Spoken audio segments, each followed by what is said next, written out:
The rain didn't begin as rain. It began as silence, an uneasy pause in the breath of the world. Then the sky cracked open.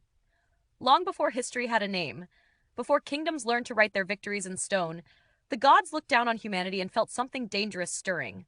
Too loud, too crowded, too defiant. The noise of human life rose day and night, disturbing the divine order itself. And so the decision was made not in anger, but in cold resolve. The world would be washed clean. Only one man was warned.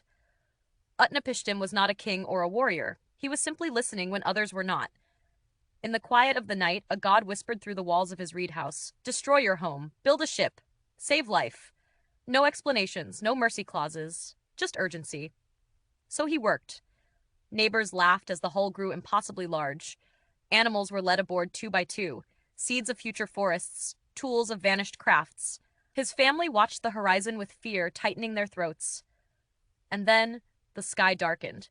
The first drop hit the dust like a drumbeat. Then came the roar. Rain hammered the earth without pause. Rivers clawed free of their banks. The sea rose as if answering a forgotten command. Day vanished into blackness. Even the gods watching from above recoiled in horror at what they had unleashed. Temples disappeared. Cities dissolved. Human voices, once so loud, were swallowed by water and wind. For 6 days and 7 nights the world drowned. Inside the ark, Utnapishtim listened to the screams fade into nothing. Wood groaned. Waves slammed like mountains. Survival felt less like hope and more like endurance. Breath by breath, prayer by prayer. Then, silence again. The ship came to rest on a distant mountain. When the door finally opened, the air smelled new, clean, empty. A raven flew out and never returned. Life, somehow, had found a way forward. The gods regretted their fury. Immortality was granted, not as a reward, but as a reminder. A single human memory preserved forever of what happens when power forgets compassion. And today, thousands of years later, the story still whispers to us.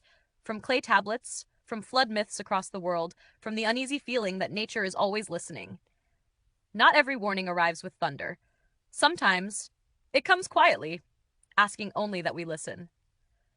If this story moved you, please like, share, and subscribe, and leave a comment below. Your support helps the channel grow and brings more ancient stories back to life.